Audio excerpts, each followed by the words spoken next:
الشيطان الرجيم بسم الله الرحمن الرحيم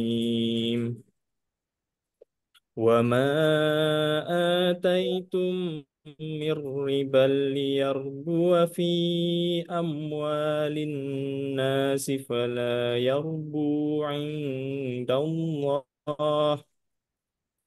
وما آتيتم من زكاة تريدون وجه الله فأولئك هم المضعفون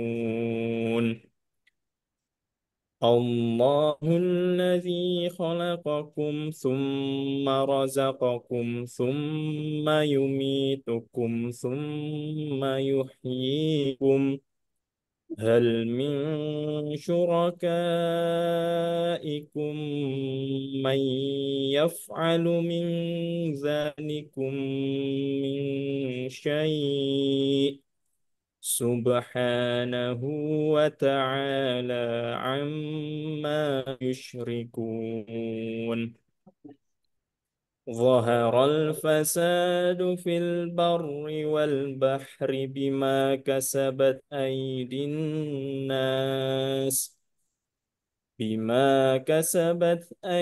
الناس ليذيقهم بعض الذي عملوا لعلهم يرجعون قل سيروا في الأرض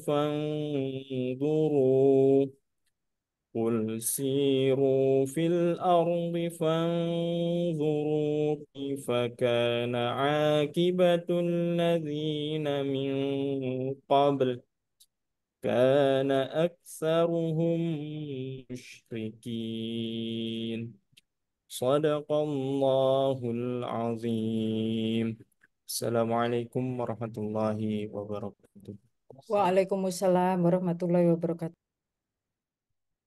Baik, sadaqallahul azim, Maha benar Allah atas segala firman-Nya. Acara selanjutnya yakni sambutan pimpinan Universitas Muhammadiyah Surakarta diwakili oleh Kepala Lembaga Pengembangan Pondok Islam dan Kemuhammadiyahan, Dr. Imron Rosadi, Magister Agama. Kepada beliau, Dr. Imron Rosadi, Magister Agama, kami persilahkan. Baik, terima kasih Mbak Tri. Assalamualaikum warahmatullahi wabarakatuh. Waalaikumsalam warahmatullahi wabarakatuh. Alhamdulillahi Rabbil Alamin.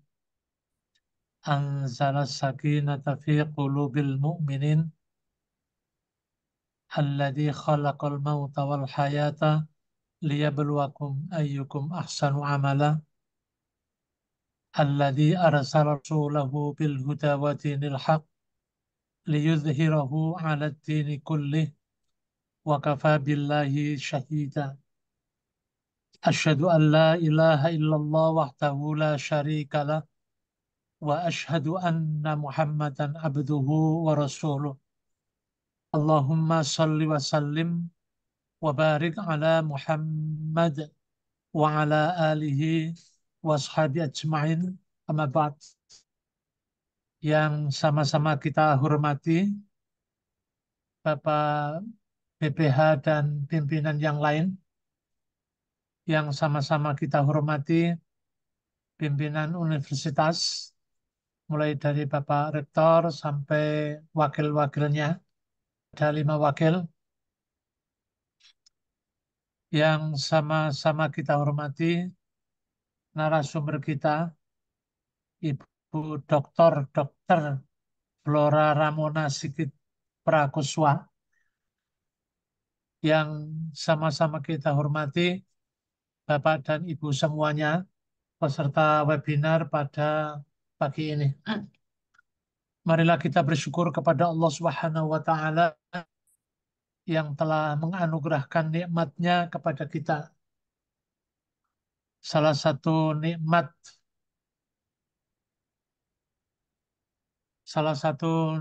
yang bisa kita rasakan saat ini adalah pada pagi ini kita bisa mengikuti webinar yang insya Allah akan bermanfaat untuk kita semua.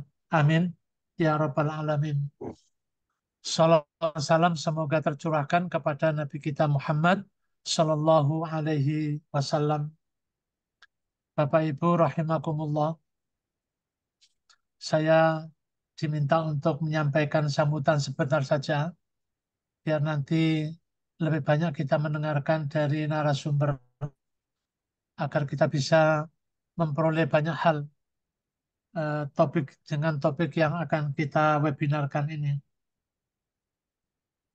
Sebagaimana kita ketahui bahwa Universitas Muhammadiyah Surakarta itu memiliki visi yang di dalam visi itu ada frase yang Islami. Ya. Nah, sebagai upaya mengejawantahkan dari frase yang ada di visi tadi, Universitas Muhammadiyah Surakarta telah melaksanakan atau mengadakan berbagai acara. Ada Qiyamul Lail, ada kajian tarjih, ada kajian tafsir, ada munadharah, ada Baitul Arqam. Yang itu semuanya ada dalam rangka bagaimana kita bisa melaksanakan, mengimplementasikan visi UMS ini yang Islami sesuai dengan yang dipahami oleh Muhammadiyah. Karena itu topik yang kita bahas pada kali ini, pada webinar yang ke-40 ini, jangan dipahami semata itu sebagai ilmu secara umum, gitu ya.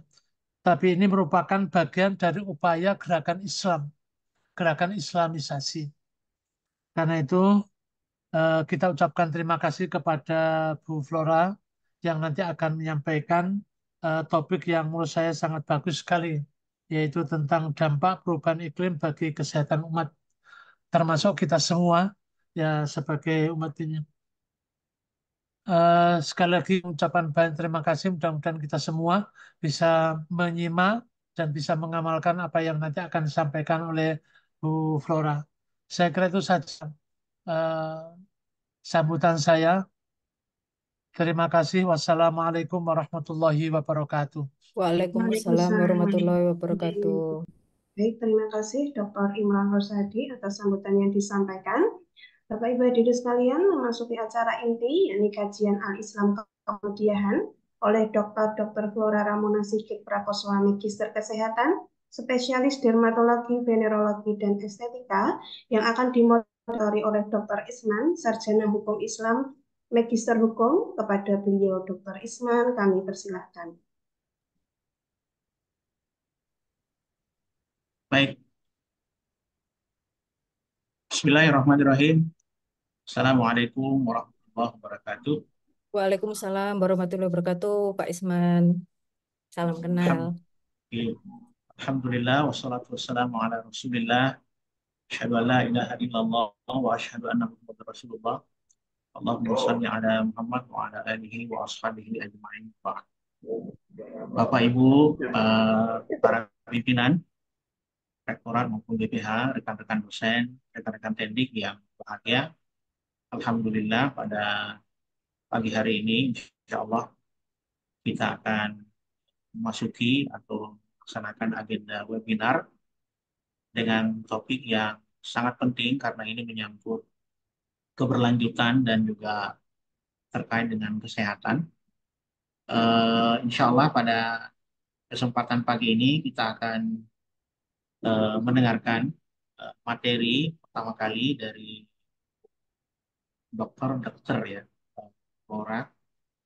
Insya Allah beliau kalau kita lihat memang punya riset yang cukup banyak relevan terkait dengan imunologi ya, Bu Dokter ya. Nggih, kebetulan Ya, gitu. ya. Jadi mari kita dengarkan materi dari beliau. Insya Allah mungkin 30 sampai 40 menit. Nanti insya Allah kita akan perkaya dengan pendalaman dan pertanyaan-pertanyaan. Bahwa topik kita kali ini adalah dampak perubahan iklim bagi kesehatan manusia atau bagi kesehatan umat pada umumnya. Pada Ibu Dokter, Dokter Murah, kami persilakan Bu, untuk materinya. Terima kasih Pak Isman, Bapak Moderator yang terhormat. Sebelumnya saya mohon izin apakah sekiranya bisa dibantu untuk ditayangkan slide PPT-nya ya? Boleh? Sakit, sakit, dokter. Oh iya, oh iya. Iya, Mbak Tri. Ya. Oke, matur nuwun sangat Mbak Tri, kemudian juga Pak Isman, mohon izin untuk memulai. Assalamualaikum warahmatullahi wabarakatuh. Mohon izin memperkenalkan diri kepada semua peserta webinar pada pagi hari ini. Saya Flora Ramona Sigit Prakoeswa dari Fakultas Kedokteran Universitas Muhammadiyah Surakarta. Terima kasih sekali diberikan kesempatan dan kepercayaan. Sebetulnya saya bukan narasumber, nggih, tapi lebih kepada sharing saja karena ngepasi memang posisinya juga sebagai tenaga kesehatan baik di Fakultas Kedokteran Universitas Muhammadiyah maupun di Rumah Sakit PKU Muhammadiyah Surakarta. Jadi nanti sekiranya ada yang ingin disampaikan atau mungkin sharing dari pengalaman-pengalaman Bapak Ibu semua, monggo silahkan dengan senang hati dan sekiranya nanti ada feedback-feedback juga kami terima dengan senang hati karena ini memang ya forum untuk silaturahmi, tepatnya seperti itu. Mohon izin kepada Bapak Moderator, Pak Isman dan Mbak Tri untuk memulai pada hari ini topiknya sesuai dengan by request ya. Jadi perubahan iklim pengaruhnya terhadap kesehatan dan kehidupan. Di mana insya Allah nanti 30 sampai 40 menit ke depan kita akan bersama-sama mengeksplorasi bagaimana bisa perubahan iklim itu mempengaruhi kesehatan dan bahkan kehidupan manusia. Sebelum saya memulai sharing saya minta kepada para Bapak Ibu semua merenung sejenak. Semisal kita bangun di pagi hari, pada saat bangun mungkin sekitar pagi-pagi jam 5-an gitu, kita lalu merasa udara terasa panas, langit mendung, kemudian nggak berapa lama turun hujan deras yang luar biasa. Jadi bisa kita lihat ya seperti inilah kondisi perubahan iklim yang kita alami di sekitar kita yang memang dengan segala sesuatu konsekuensinya bisa memengaruhi kesehatan bahkan kualitas kehidupan kita. Kita semua sama-sama tahu ya, sudah terjadi perubahan iklim. Perubahan iklim ekstrim itu ya semakin lama semakin nyata.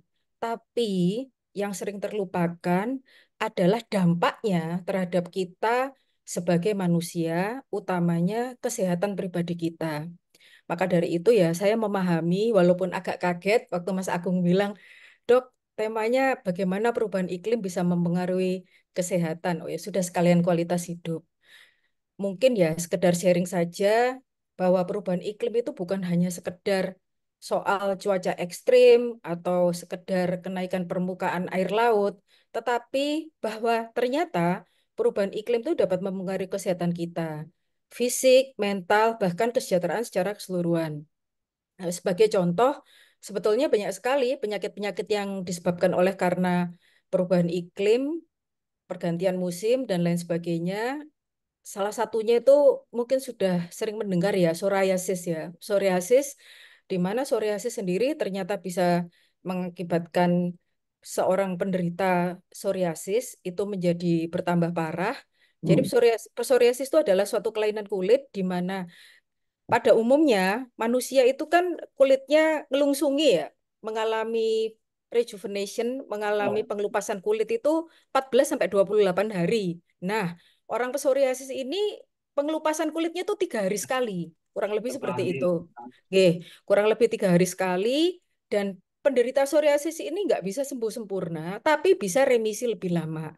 Salah satunya yang mengakibatkan bertambah parahnya atau kambuh adalah ya perubahan iklim itu tadi. Tentunya ya kita bisa bayangkan orang yang kulitnya itu bersisik, mengelupas, bersisik, kemerahan, itu kan ya kelihatan orang ya, kelihatan orang dan itu juga membuat orang menjadi lebih stres. Kemudian karena dia stres, Akhirnya juga tambah memperparah psoriasisnya, tambah stres lagi. Nah, karena dia stres, kinerjanya menurun, produktivitasnya menurun, dia juga malu ketemu orang dan lain sebagainya. Akibatnya kualitas hidupnya seperti menurun, menjadi menurun, kesejahteraannya juga menurun. Kurang lebih gambarannya seperti itu. Kemudian, mohon izin, slide yang pertama.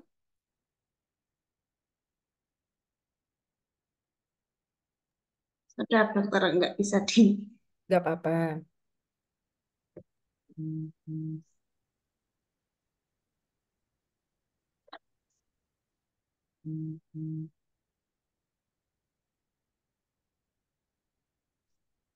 Nah, mungkin sama seperti saya, beberapa waktu dulu kita bertanya-tanya ya, kecuali ya yang dari geografi ya sudah pinter banget ya. Sebetulnya apa sih bedanya cuaca dan iklim ya? Terima kasih ya Mbak ya. Apa sih beda dari cuaca dan iklim seperti itu? Nah, sekedar sharing saja bahwa cuaca itu semisal kita bangun pagi hari, terang benderang, cerah, lalu nggak berapa lama hujan deras. Seperti itu. Nah, kalau kita analogikan cuaca itu kayak mood.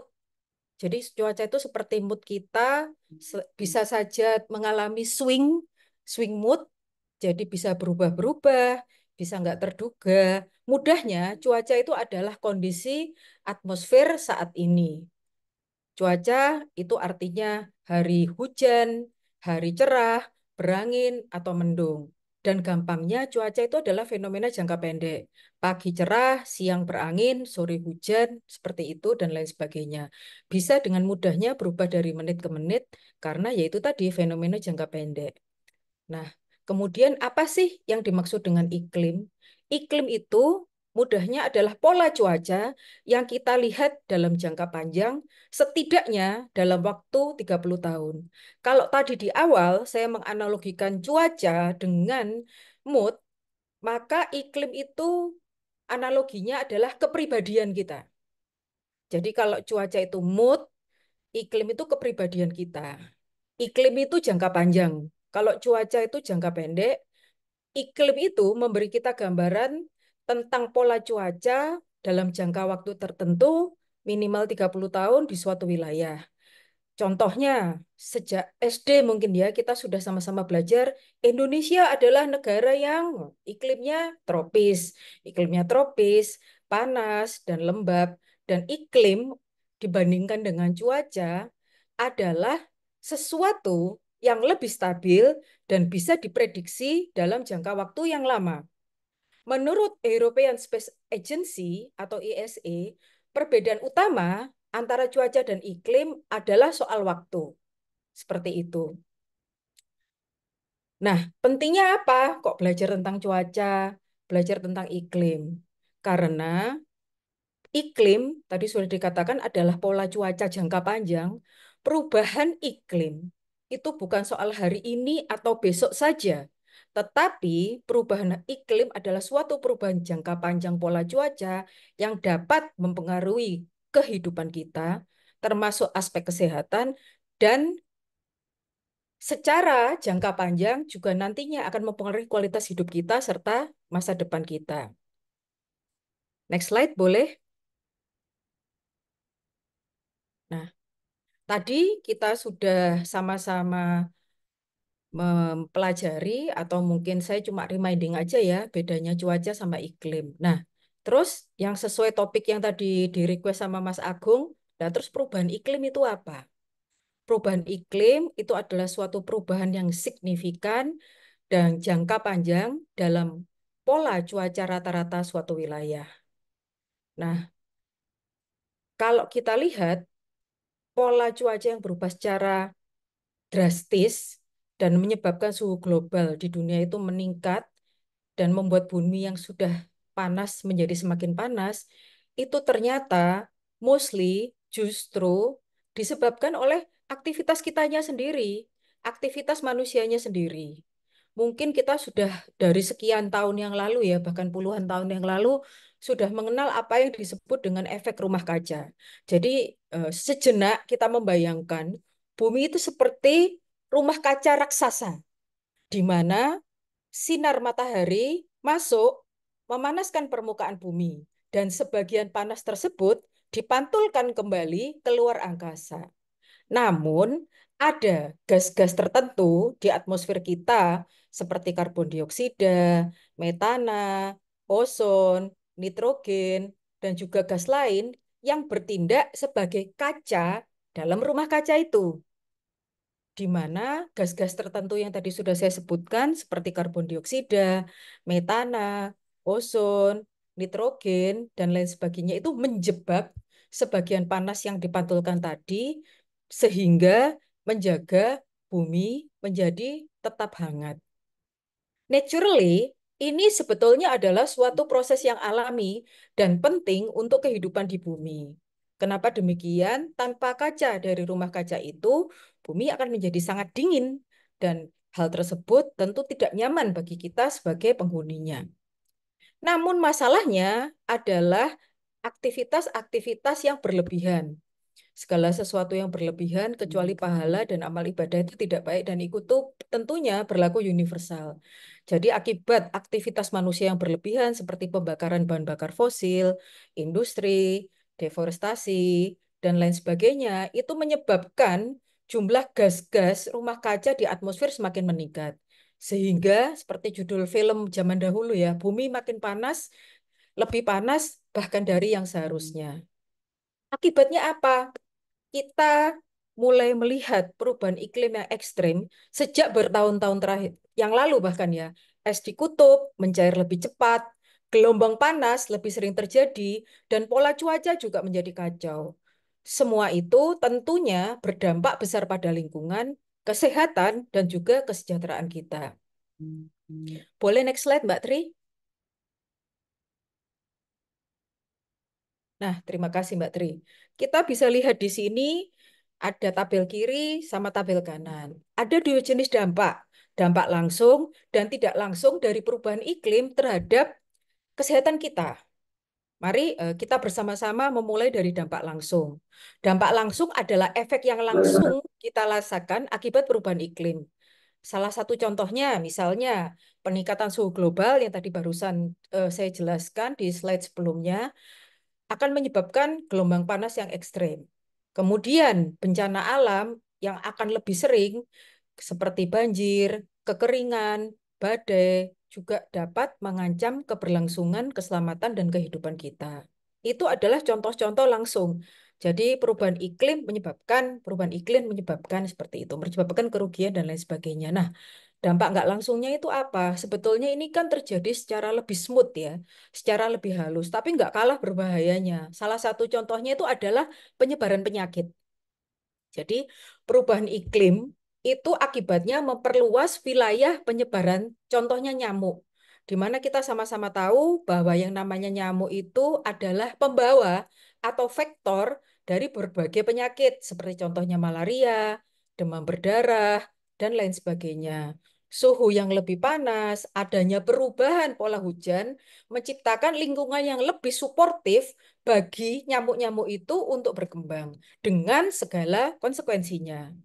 Bisa kita lihat, maka dari kedua jenis dampak itu, baik langsung maupun nggak langsung, perubahan iklim itu not only influence our environment, but tapi juga mempengaruhi secara mendalam kesehatan kita, dan nantinya kalau kita sakit, kemudian kita menjadi tidak produktif, kemudian juga tentunya ya mungkin pendapatan kita menurun dan lain sebagainya, ya tentunya kualitas hidup kita sehari-hari juga mengalami penurunan.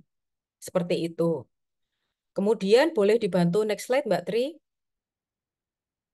Nah, bagaimana dengan Indonesia? Perubahan iklim di Indonesia. Indonesia, tanah air kita tercinta, itu adalah suatu kebanggaan kita, Nusantara yang akan kaya dengan keanekaragaman, kemudian juga luar biasa. Boleh next slide, Mbak Tri? Maaf. Nah, ya. Mungkin bisa dibantu slideshow ya. Nah, terima kasih. Nah, kayak ini yang sudah umur menjelang 50 tahun kayak saya lebih enak di slideshow. Terima kasih Mbak Tri.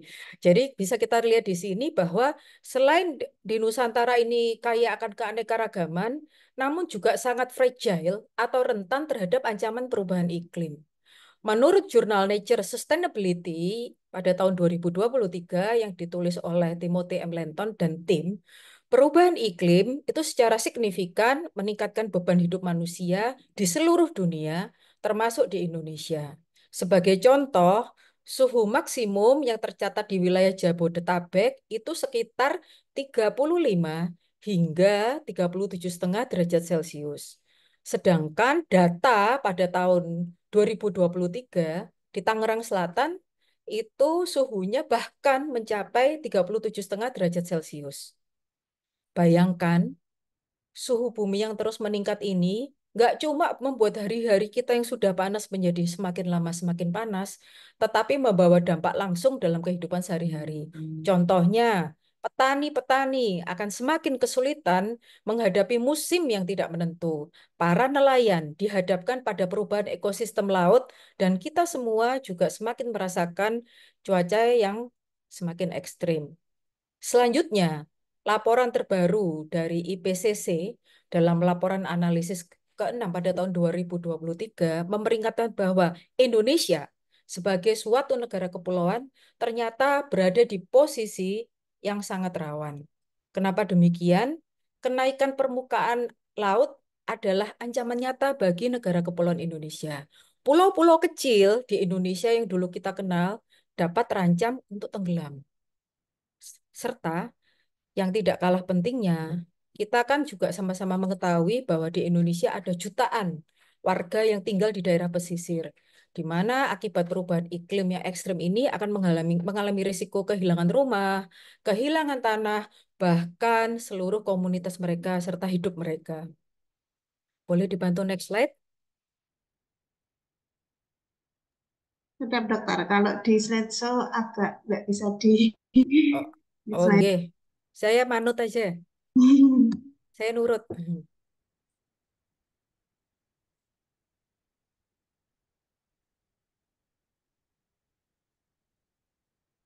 Next slide.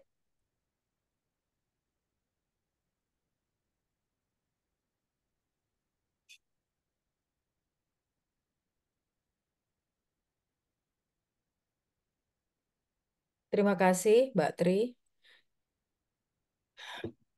Selanjutnya, kalau tadi kita ngobrol tentang di Indonesia, kita kembali lagi yang secara umum. About climate change globally. Perubahan iklim memiliki dampak signifikan terhadap kesehatan manusia. Seperti kita yang sudah sama-sama ketahui, perubahan iklim mengakibatkan meningkatnya frekuensi dan intensitas gelombang panas. Nah, gelombang panas ini dapat menyebabkan berbagai masalah kesehatan, mulai dari dehidrasi atau kekurangan cairan, kemudian heat stroke, kematian mendadak, dan hal tersebut mengenai terutama kelompok usia rentan. Itu bisa kita lihat di bawah ya. Kelompok rentan itu contohnya adalah anak-anak dan orang tua. Selain itu, perubahan iklim juga berkontribusi terhadap peningkatan kejadian penyakit menular.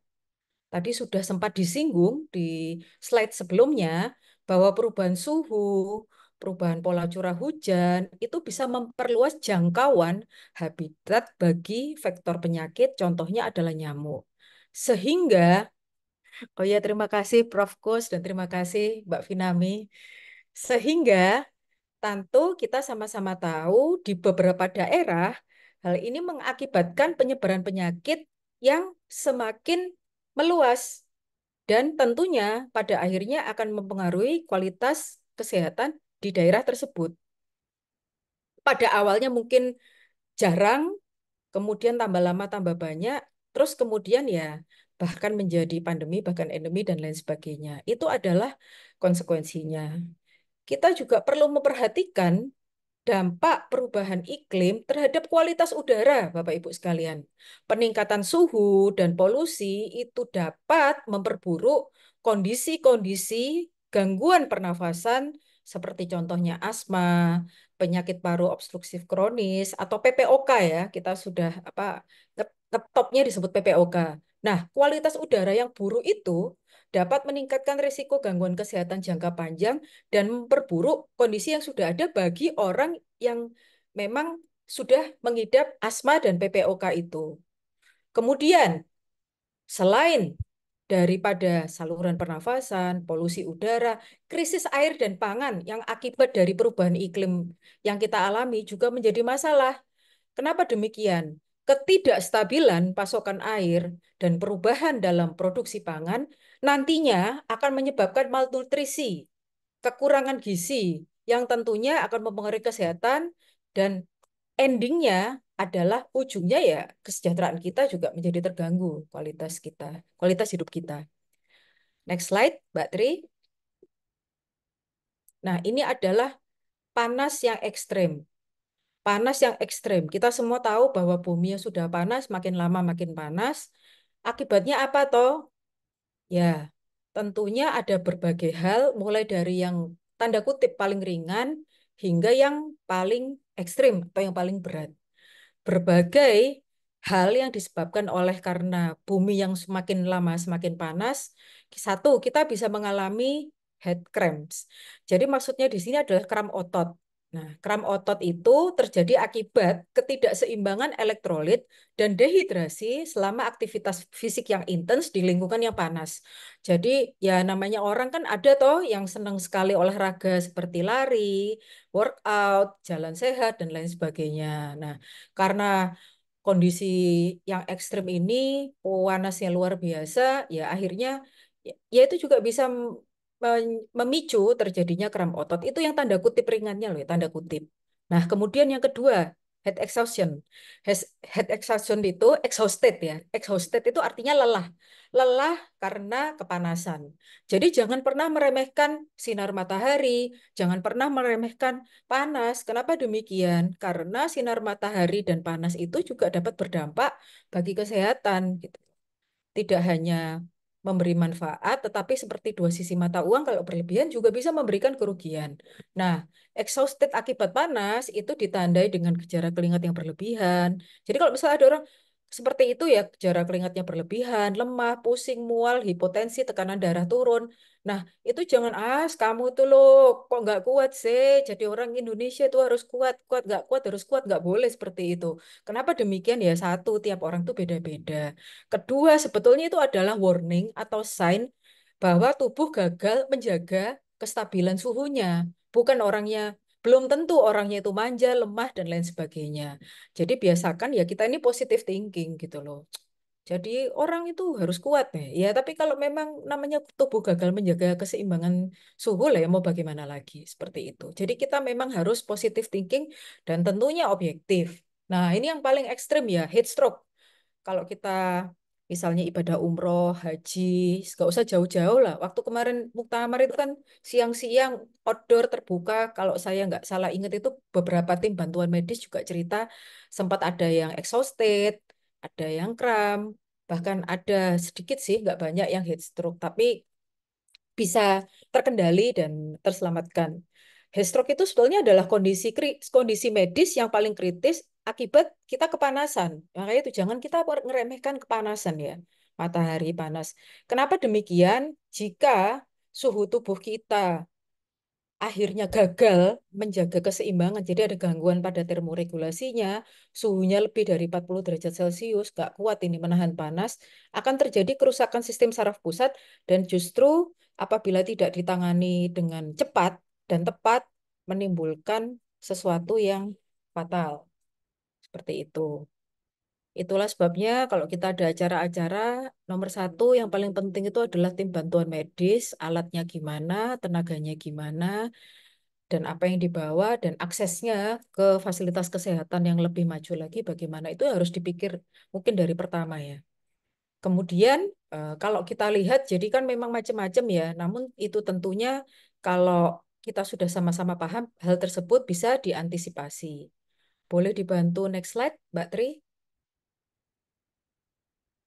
Nah, kemudian perubahan iklim dan penyakit pernafasan. sebelum saya masuk ke slide ini, saya kelupaan ya. Jadi tadi kan sudah sempat dibahas kelompok rentan ya. Kelompok rentan itu mudahnya adalah golongan-golongan yang lebih sensitif terhadap dampak buruk dari perubahan iklim yang ekstrim ini. Kenapa harus saya sampaikan? Ya seperti sebetulnya best practice-nya waktu kemarin muktamar ya. Jadi perhatikan orang yang lanjut usia, perhatikan anak-anak, perhatikan individu-individu dengan penyakit kronis, karena kan memang baseline-nya itu ya sudah ada gangguan penyakit kronis ya. Kemudian perhatikan juga kelompok rentan itu adalah para pekerja yang beraktivitas outdoor, itu juga sangatlah harus kita pay attention. Kenapa demikian? Para pekerja yang di outdoor activities, kita semua sama tahu bahwa sinar matahari itu selain banyak manfaatnya, juga bisa menimbulkan kerugian. Kenapa demikian? Kalau seseorang bekerja outdoor activities, tapi dia tidak ada pelindung tabir surya fisik seperti topi, hijab, dan kemudian juga tabir surya kimia seperti sunscreen dan lain sebagainya, yang tidak diaplikasikan dengan baik dan benar, maka akan mengalami risiko penurunan daya tahan tubuh karena deplesi dari sel Langerhans. Jadi hilangnya sel-sel penjaga imunitas di kulit, mudahnya seperti itu namanya sel Langerhans. Akibatnya apa? Ya akibatnya gampang kena penyakit infeksi, satu. Dua, gampang kena kanker kulit. Tiga, gampang kena penuaan dini. Dan masih banyak contohnya lagi. Jadi kalau kita lihat pekerja-pekerja outdoor, apalagi yang tahun 80-an dan sebelumnya ya, itu dibandingkan yang sekarang, itu ya memang resiko penuaan dini, kemudian resiko kanker kulit, dan resiko timbulnya penyakit infeksi itu lebih banyak. Kalau sekarang alhamdulillah sepertinya masyarakat di Indonesia ya semakin lama semakin sadar perlunya proteksi terhadap panas dan juga sinar matahari. Kemudian kalau kita lihat data beberapa contoh konkret pada tahun 2003 ya sudah agak lama ya di Eropa, gelombang panas itu ternyata menyebabkan lebih dari 70.000 kematian yang sebagian besar disebabkan oleh karena kondisi medis yang memburuk akibat panas yang ekstrim. Yang tadi sudah saya jelaskan itu tadi di beberapa slide sebelumnya. Kemudian kalau kita ke tetangga kita di Australia, itu gelombang panas pada tahun 2009 mengakibatkan lonjakan 25% angka kematian akibat panas, terutama siapa? Terutama kalangan lansia. Nah, Bapak Ibu semua bisa kita pahami bersama bahwa polusi udara itu merupakan faktor risiko utama bagi berbagai penyakit pernapasan. Nah, polusi udara itu polutannya namanya apa aja toh? Ya, macam-macam sih. Ada yang namanya partikulat, kemudian juga ozon permukaan, nitrogen dioksida, sulfur dioksida, dan lain sebagainya. Nah, berdasarkan penelitian yang dilakukan oleh Kim et al., ternyata paparan jangka panjang terhadap berbagai polutan tersebut menimbulkan atau berkontribusi kuat terhadap perkembangan penyakit pernafasan. Contohnya apa aja? Kita sudah sama-sama tahu radang saluran pernafasan. Jadi polutan-polutan tadi yang masif itu mengakibatkan peradangan kronis pada saluran pernafasan sehingga memperburuk kondisi pasien-pasien asma dan PPOK. Jadi saluran nafasnya ini salurannya ya, saluran pernafasannya. Selanjutnya paru-parunya. Paparan polutan dalam jangka panjang, kalau kita abai dan tidak peduli, itu menyebabkan penurunan fungsi paru-parunya. Ya tentunya hal tersebut berdampak negatif terhadap kapasitas pernafasan yang itu adalah fungsi dari paru-paru kita dan akibatnya apa ya? Kalau sakit kayak gitu ya tentunya kualitas hidupnya juga jadi buruk. Yang ketiga, pengembangan penyakit pernafasan kronis. Nah, pengembangan penyakit pernafasan kronis itu terutama mengenai anak-anak. Jadi anak-anak yang tinggal ini misalnya di daerah yang polutannya tinggi ya. Contohnya di Gresik, kemudian di Waru, di Surabaya, di Rungkut itu dan lain sebagainya. Itu kan anak-anak Cibinong ya. Itu daerah-daerah yang apa ya, polusi udaranya tinggi karena itu adalah pusat industri. Itu dengan segala resikonya ya, Bapak Ibu. Berisiko tinggi terkena penyakit pernafasan kronis di masa dewasa. Sedikit-sedikit sharing, saya dulu kebetulan meneliti kusta di Surabaya, kemudian di Gresik, di Tuban, di daerah-daerah yang industri, ya ternyata saya kustanya udah kena kusta, kemudian kena berbagai penyakit saluran pernafasan yang tambah parah seperti itu. Jadi kayak dapat double jackpot gitu ya. Dan itu kasihan. Kenapa? Dari kecil kan dia udah terpapar seperti itu. Nah, bisa kita lihat sendiri bahwa kita harus lebih pay attention terhadap anak-anak di situ karena ya memang mereka kan adalah usianya juga masih minor dan nggak bisa melakukan apapun. Jadi sebagai orang yang lebih paham, tentu kita ya berarti ini mulai pay attention terhadap keselamatan dan kesehatan anak-anak yang di daerah industri seperti itu. Boleh dibantu slide selanjutnya, Mbak Tri?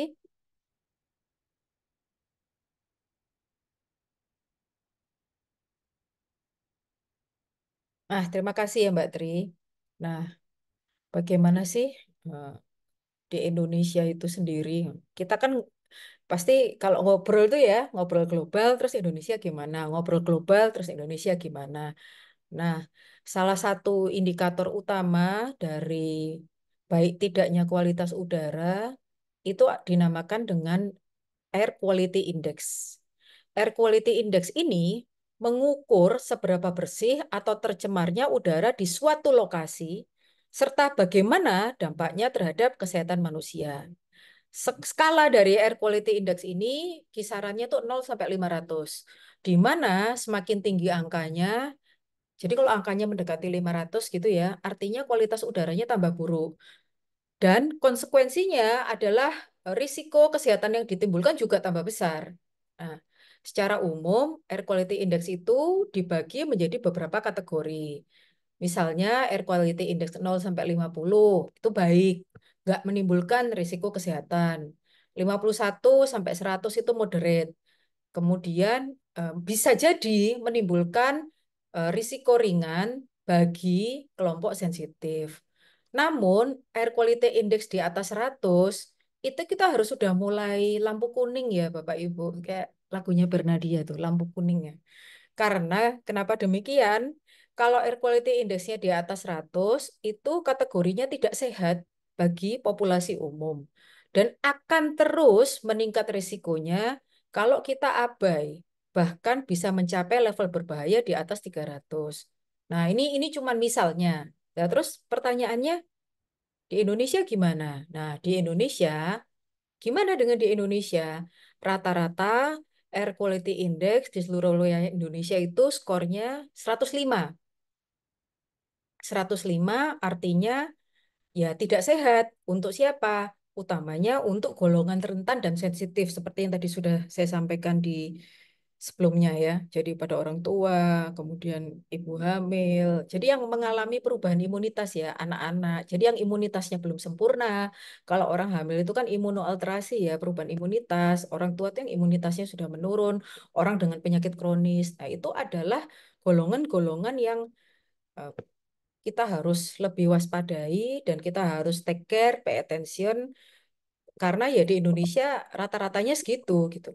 Peningkatan pencemaran udara ini kok bisa sih di Indonesia sampai kayak gitu ya? Ya ba- banyak yang naik motor ya, banyak yang naik motor, emisi kendaraan bermotor. Kita juga sama-sama tahu di mana-mana ada pembakaran hutan dan meningkatnya polutan dari industri dan lain sebagainya. Bahkan sebuah studi menyebutkan bahwa jumlah kematian akibat polusi udara di Indonesia pada tahun 2019 itu sebesar 0,99 tiap 1.000 populasi setiap tahunnya, dengan jumlah lebih dari 168.300 kematian. Nah, ini kalau menurut saya tanda kutip rapot merah ya. Kenapa demikian? Jumlah ini adalah jumlah juara satu alias jumlah yang paling tinggi dibandingkan dengan negara-negara G20 lainnya. Indonesia juara satu tapi untuk ya yang unik-unik begini ya. Nggak apa-apa itu kan buat menyemangati kita-kita ya. Kalau bukan kita siapa lagi kalau bukan sekarang kapan lagi? Next slide. Slide selanjutnya. Baik, terima kasih. Nah, kemudian eh, penyakit yang ditularkan melalui air. Ya, kan ya itu ya kayak antimo ya. Air, udara, tanah. Oh, Avatar, Avatar kenapa jadi iklan? Saya malah ingat iklannya Antimo. Avatar ya, air, tanah, udara. Nah, salah satu aspek yang kurang digagas atau kurang diperhatikan dari akibat perubahan iklim itu adalah peningkatan penyakit yang ditularkan melalui air. Nah, perubahan siklus siang dan malam, frekuensi, intensitas curah hujan itu ternyata berdampak langsung pada sumber daya air kita. Curah hujan yang ekstrim, banjir, kenaikan suhu yang kita alami tidak saja mengganggu ekosistem, tapi kualitas airnya juga tambah buruk. Nah, akibatnya apa kalau kualitas airnya tambah buruk? Nah, kualitas airnya tambah buruk, penyakit yang ditularkan melalui air kita kan sama-sama tahu nih, banyak ada virus, bakteri, parasit, berbagai jenis cacing, itu bisa menyebabkan gangguan kesehatan seperti kolera, diare, demam, dan lain sebagainya. Sebagai contohnya nih, akibat perubahan iklim di Indonesia terjadi banjir yang lebih sering. Akibatnya lagi mencemari pasokan air minum dengan kotoran, limbah, dan bahan beracun lainnya. Akibatnya, kondisi-kondisi banjir, kemudian tercemarnya pasokan air minum dari limbah, bahan beracun, kotoran, dan lain sebagainya, itu akan menciptakan ideal setting atau lingkungan ideal bagi kuman penyakit itu. Bakteri, virus, itu kalau makin makin kotor itu kan makin berkembang ya Bapak Ibu. Makanya kebersihan tuh ya sebagian dari iman ya. Jadi karena semakin berkembang, lonjakan kasus penyakit yang menular melalui air di banyak wilayah itu tambah banyak. Di mana saja di Indonesia, terutama di daerah-daerah yang penghasilannya rendah, terutama di daerah-daerah dengan infrastruktur sanitasi yang kurang memadai. Izin sharing sebentar, kebetulan salah satu disertasi S3 saya itu tentang penyakit kusta ya. Penyakit kusta itu pada umumnya didapatkan di daerah yang penghasilannya rendah, kemudian infrastrukturnya nggak bagus, kualitas kualitas hidupnya rendah, dan lain sebagainya. Lah yaitu sudah kena kusta, kemudian kena penyakit pernafasan, kemudian kena penyakit saluran cerna. Wah, sudah bisa bayangin lah rasanya tinggal di daerah itu kayak gimana. Nah, penting untuk diingat bahwa dampak ini nggak terbatas loh pada daerah-daerah yang tadi saya sebut ya. Oh, jadi cuma daerah yang kayak gitu-gitu ya Dokter Flora? Enggak. Ternyata pada negara-negara yang maju sekalipun itu tantangannya sama dalam menjaga kualitas air akibat perubahan iklim. Karena memang kan secara umum maju bagus ya, tetapi tentunya ada kantong-kantong atau spot-spot di mana ya memang kurang bagus dan kurang oke dalam segi kualitas air, kemudian tentunya itu akan berakibat buruk bagi kesehatan dan nantinya kualitas hidup, kemudian kesejahteraan. Boleh next slide. Nah, Indonesia gimana? Tadi kan cerita negara-negara maju. Terus Indonesia gimana? Kualitas air di Indonesia itu adalah isu yang sangat seksi, yang sangat penting, sangat krusial bagi kesehatan dan kesejahteraan masyarakat Indonesia. Kenapa demikian? Karena ternyata menurut UNICEF, akses terhadap air bersih dan sanitasi yang layak masih menjadi persoalan atau PR besar di negara kita, yaitu resiko kalau negaranya terlalu luas, penduduknya terlalu banyak, kesebar di mana-mana ya, terutama di wilayah pedesaan dan daerah terpencil. Jadi laporan UNICEF itu menyatakan bahwa ternyata lebih dari 20 juta orang di Indonesia ternyata loh ya, nggak punya akses yang memadai terhadap air minum yang aman. Gimana ini? Tahun 2024 loh. Kemudian penelitian terbaru menunjukkan bahwa hampir 70% dari 20.000 sumber air minum rumah tangga yang diuji di Indonesia ternyata tercemar oleh limbah feses. Bayangkan loh, gimana itu. Kondisi ini terutama tentunya akan memfasilitasi ya, terutama penyebaran penyakit diare.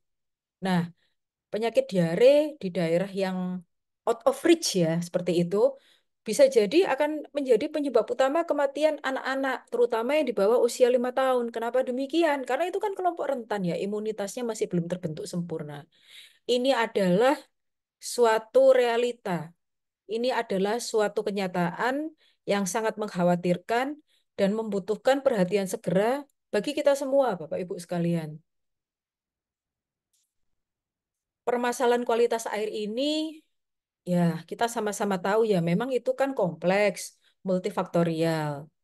kita tahu sangatlah terkait dengan kondisi sanitasi dan kebersihan lingkungan. Padahal di Indonesia banyak sungai, danau, dan sumber air tanah ya yang memang tercemar oleh limbah rumah tangga, limbah industri, limbah pertanian, sehingga akibatnya apa ya udah ya air-air sumber air di Indonesia tuh kualitasnya ya seperti itulah. Airnya tercemar, menyebabkan berbagai penyakit. Kemudian tadi kalau saya bahas diare ya, tapi tentunya selain diare ya kita sama-sama tahu infeksi kulit kan juga yang nggak karu-karuan kan ya juga akibat air yang tercemar ya. Kemudian bahkan beberapa penyakit-penyakit lainnya yang lebih serius apabila tidak ditangani atau diabaikan. Jadi tidak salah apabila kita harus apa ya harus waspada dan harus menaruh perhatian lebih karena laporan dari UNICEF itu juga menyoroti bahwa kurangnya akses terhadap air bersih seringkali menyebabkan anak-anak yang di daerah out of reach itu, daerah miskin, itu menjadi mudah terkena malnutrisi, gizi buruk, dan berbagai penyakit lainnya. Bisa kita lihat kan contohnya itu ya, kualitas tadi udah udara, sekarang air, kualitas kualitas udara jelek, kesehatan jelek, kemudian ya tentunya kehidupan jelek. Kualitas air jelek, kesehatan jelek, kehidupan jelek. Seperti itu. Boleh dibantu slide selanjutnya, Mbak Tri? Terima kasih. Nah, memang kalau kita lihat perubahan iklim itu akibatnya memang luar biasa, nggak karu-karuan ya. Jadi perubahan iklim itu juga bisa mengancam ketahanan pangan global dan juga lagi-lagi meningkatkan risiko terkena penyakit gizi buruk. Tahun 2024 loh. Bayangkan sudah. Seperti yang sudah disampaikan oleh Mirza Baif et al. Pada tahun 2023, bahwa risiko-risiko yang tadi saya sebutkan itu semakin nyata seiring dengan peningkatan frekuensi dan intensitas cuaca ekstrem. Dalam konteks ketahanan pangan, tentunya ada 4 elemen krusial yang bunder-bunder itu ya, yang kotak-kotak bunder-bunder itu, yang terancam oleh perubahan iklim. Pertama, ketersediaan pangan. Kedua, akses terhadap pangan. Ketiga, stabilitas pasokan. Dan yang keempat, pemanfaatan pangan. Luar biasa ya pengaruhnya perubahan iklim. Terima kasih Mas Agung membuat saya jadi terpaksa belajar. Kemudian ketersediaan pangan atau availability. Jadi perubahan iklim itu ternyata mempengaruhi produksi pertanian tentunya secara langsung. Perubahan pola curah hujan menyebabkan terjadinya banjir, kekeringan yang sering, serta suhu-suhu yang semakin panas semakin meningkat tentunya mempengaruhi kualitas dari hasil panen. Tanaman pokok yang merupakan bahan makanan pokok di Indonesia seperti padi, jagung, gandum itu akan menjadi terganggu ketersediaannya. Akibatnya apa? Terjadi ketidakseimbangan antara kebutuhan masyarakat dengan pasokan pangan yang ada. Contohnya ya yang terjadi di Indonesia. Nah, selanjutnya akses terhadap pangan. Nah, nyambung dari yang tadi. Ketika produksi pangan berkurang, harga pangan cenderung meningkat, tentunya kondisi ini akan menyebabkan masyarakat yang paling rentan, yang hidup di bawah garis kemiskinan, yang out of reach akan mengalami kesulitan dalam memperoleh pangan yang cukup dan juga yang kualitas gizinya oke. Akses yang terbatas terhadap pangan ini tidak hanya mengancam kesehatan. Akibatnya apa? Ya, tentunya kesenjangan atau ketimpangan sosial dan ekonomi. Yang ketiga, stabilitas pasokan pangan atau stability. Perubahan iklim menciptakan ketidakpastian dalam sistem pangan global. Cuaca yang unpredictable semakin lama semakin mengganggu siklus produksi dan distribusi pangan. Akibatnya apa, Bapak Ibu sekalian? Pasokan pangan menjadi tidak stabil sepanjang tahun. Akibatnya apa? Masyarakat sulit untuk memastikan ketersediaan pangan yang konsisten dan mencukupi. Nah, selanjutnya penggunaannya atau utilization atau pemanfaatan pangan.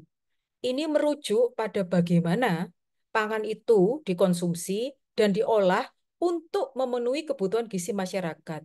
Kita semua sama-sama tahu bahwa kualitas nutrisi dari makanan yang kita konsumsi sangat dipengaruhi oleh perubahan iklim. Gangguan dalam sistem pangan global yang tadi sudah saya ceritakan di atas, itu bisa menyebabkan penurunan kandungan nutrisi. Tidak saja kuantitas, tetapi juga kualitas dari nutrisinya. Akibatnya, lagi-lagi risiko penyakit gizi buruk bagi anak-anak dan bagi lansia, golongan rentan.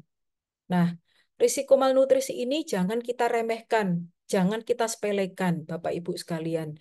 Terutama di negara-negara yang berkembang menuju ke arah maju harapannya seperti di Indonesia. Oleh sebab itu, ketergantungan atau dependensi terhadap bahan pokok tertentu atau tanaman tertentu itu sangat rentan dengan gangguan perubahan iklim tersebut. Akibatnya masyarakat-masyarakat yang dependen atau hanya mau makan makanan tertentu itu akan berlebih berisiko mengalami kekurangan gizi. Pada akibatnya, akhirnya nanti penyakit-penyakit kurang gizi atau malnutrisi itu berdampak serius bagi kesehatan, tumbuh kembang, jangka panjang anak-anak itu nantinya. Boleh dibantu next selanjutnya, Mbak Tri? Matur nuwun. Nah, kemudian tadi sudah ngomongin udara, sudah ngomongin air, vector-borne disease. Vektor, kita sama-sama tahu ya, organisme yang membawa dan menyebarkan patogen atau parasit ke manusia. Di antara spesies yang paling umum adalah serangga, nyamuk, kutu, lalat, dan lain sebagainya, yang bisa menularkan berbagai penyakit yang bahaya. Itu namanya VBD atau vector-borne disease. Contohnya apa? Malaria, virus Zika, demam berdarah, chikungunya, demam kuning, Japanese encephalitis, Lyme disease, dan lain penyakit tidur dan lain sebagainya. Nah, itu adalah contoh. Jadi kalau terjadi perubahan iklim, kemudian mempengaruhi kualitas lingkungan, kemudian vektornya menjadi semakin nggak karu-karuan, sehingga mengganggu kesehatan, dan akibatnya karena faktor borne disease-nya semakin berkembang, berdampak signifikan pada kesehatan manusia.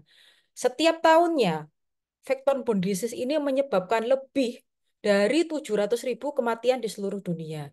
Jadi kalau kita lihat ya, 700.000 itu angka yang sangat mengkhawatirkan dan menunjukkan skala permasalahan yang dihadapi oleh global termasuk Indonesia. Nah, perubahan-perubahan iklim itu memerankan hal yang sangat penting dan krusial untuk penyebaran penyakit VBD ini. Contohnya, nyamuk. Nyamuk itu kan membawa virus dengue, demam berdarah, dan malaria.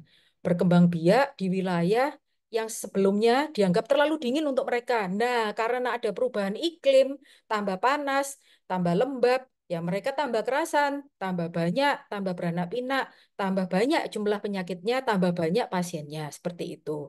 Jadi, eh, caranya gimana menanggulanginya? Ya, untuk daerah-daerah itu tentunya kita harus siap secara infrastruktur maupun medis untuk mengantisipasi. Lah, masalahnya Indonesia itu negaranya luas sekali, penduduknya banyak banget.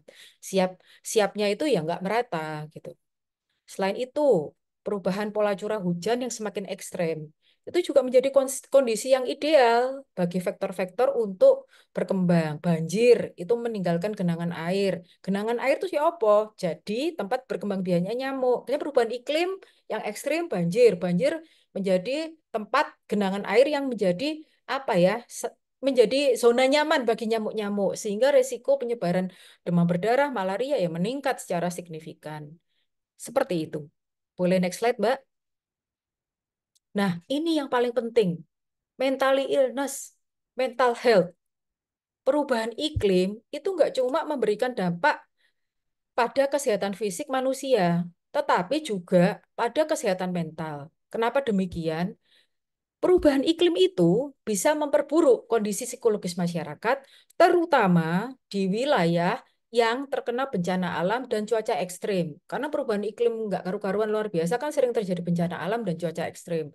Nah, ketika lingkungan itu berubah drastis, begitu juga kehidupan masyarakat yang bergantung padanya. Contohnya nih, kalau misalnya terjadi banjir, kebakaran hutan, badai, kekeringan, ya tentunya bagi masyarakat yang mengalaminya, yang tinggal di daerah itu, jadi stres, cemas, depresi, post traumatic stress disease atau PTSD. Kenapa demikian? Ya, dia kehilangan rumah, kehilangan mata pencarian, kehilangan orang-orang terdekat akibat bencana alam tadi. Orang-orang yang rentan itu tadi akan berisiko tinggi mengalami gangguan kesehatan mental juga, selain gangguan secara fisik. Kemudian, cuaca ekstrim, kenaikan suhu global, itu juga memicu peningkatan insiden heat waves yang terbukti memperburuk gangguan kecemasan pada orang yang memang sudah mengalami dan memicu perilaku agresif. Dampaknya ya memang luar biasa ya. Dampak ini tidak hanya dirasakan oleh individu yang terpapar langsung, tetapi juga masyarakat luas yang menghadapi ketidakpastian. Ketidakpastian tentang masa depan, kesejahteraan, bagaimana nasib generasinya di masa mendatang, tidak berdaya menghadapi perubahan lingkungan global. Jadi ya, kita akan mengalami yang bisa disebut dengan co-anxiety atau kecemasan yang dipicu oleh perubahan iklim dan kerusakan lingkungan. Nah, yang ditekankan dan perlu kita garis bawahi itu adalah di komunitas yang lebih rentan, utamanya adalah di masyarakat adat. Di Indonesia ini masih banyak ya Bapak Ibu yang masyarakat adat ya, terutama yang di daerah tengah ke timur itu ya. Yang barat-barat aja masih ada ya. Nah, di komunitas yang masyarakat adat dan pada umumnya ya kelompok ini penghasilannya rendah, out of reach, dampak psikologisnya itu bisa jauh lebih besar. Kenapa demikian? Karena mereka seringkali memiliki dependensi yang terlalu kuat dengan lingkungan alam mereka dan bergantung banget dengan sumber daya alam untuk kehidupan sehari-hari. Ketika sumber daya itu hilang, padahal itu satu-satunya yang mereka punya, maka hidupnya akan berubah drastis. Sehingga mereka mengalami tekanan mental yang jauh lebih besar. Demikian Bapak Ibu. Boleh dibantu slide selanjutnya, Mbak Tri? Nah, ini tadi sudah dibahas berkali-kali ya di slide sebelumnya. Setiap kelompok umur itu pada dasarnya memiliki tingkat kerentanan yang berbeda terhadap dampak kesehatan yang ditimbulkan oleh perubahan iklim. Berdasarkan laporan pada tahun 2019, itu dikatakan bahwa eh, kalau kita lihat eh, itu kan laporan tentang climate, kemudian juga insurance dan vulnerable population ya. Ternyata bahwa climate change itu pada populasi rentan yaitu anak-anak, itu ada gambarnya tuh di situ. Anak-anak, lansia, ibu hamil, pasien penyakit kronis itu mengalami risiko kesehatan yang semakin besar dengan perubahan lingkungan yang terjadi pada waktu tahun 2019 itu.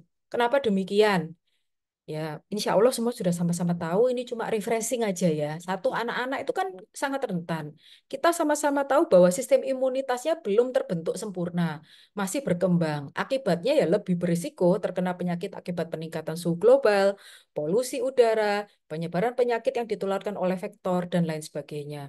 Maka bencana alam seperti banjir, kekeringan itu mengganggu akses anak-anak itu terhadap nutrisi yang baik, air yang bersih, dan layanan kesehatan yang esensial. Itu anak-anak.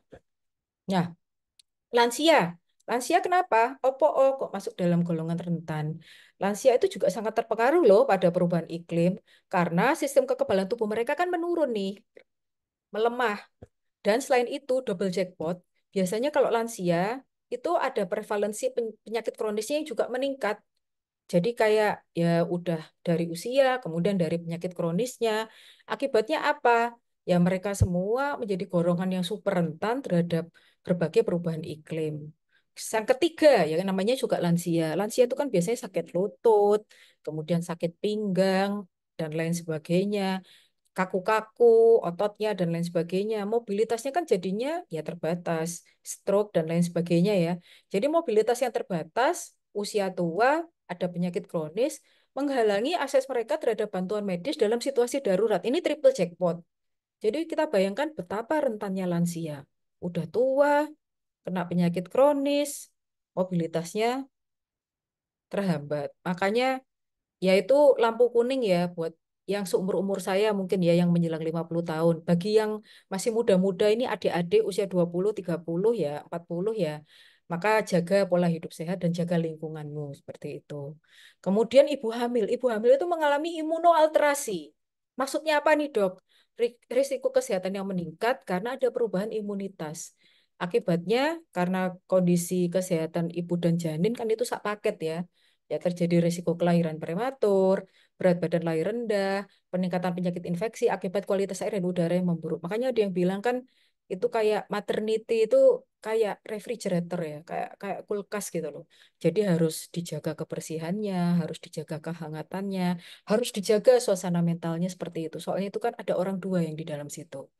Selanjutnya yang tadi sudah saya singgung-singgung ya, kelompok pekerja luar ruangan, petani, pekerja konstruksi, nelayan, gelombang panas itu menyebabkan kelelahan, panas, dehidrasi, serangan panas sehingga ya bisa menimbulkan kematian dan lain sebagainya. Tadi juga saya singgung ya, perlunya perlindungan terhadap panas dengan tabir surya fisik maupun tabir surya kimia supaya penyakit infeksi nggak gampang tertrigger, kemudian juga kanker kulit dan penuaan dini juga tidak terjadi. Selain itu, bisa kita lihat bahwa pasien-pasien dengan penyakit kronis nih ya, yang tadi sudah disebut berkali-kali ya, penyakit kronis itu contohnya orang pengidap asma, diabetes mellitus, gangguan jantung, kemudian PPOK. Kenapa demikian? Karena dengan adanya perubahan iklim, itu kondisi gejala penyakit mereka kan akan jadi buruk. Contohnya, paparan polusi udara yang lebih tinggi akibat perubahan iklim itu dapat memperburuk kondisi pasien asma dan pasien PPOK. Seperti itu. Kemudian ya dengan segala risikonya kalau memang tambah buruk dan kurang tertangani dengan baik. Nah, yang paling penting lagi yang rentan iki sopo toh? Masyarakat yang berpenghasilan rendah dan kelompok marginal yaitu tadi satu keterbatasan akses terhadap layanan kesehatan, dua keterbatasan akses terhadap air bersih dan nutrisi. Dan seringkali karena mereka memang tak terjangkau sehingga tidak cukup punya daya untuk melindungi diri dari dampak perubahan lingkungan yang cepat dan tidak terduga. Dan terus-menerus seperti itu. Boleh dibantu slide selanjutnya, Mbak Tri? Nah, ini adalah risiko penyakit akibat kerja.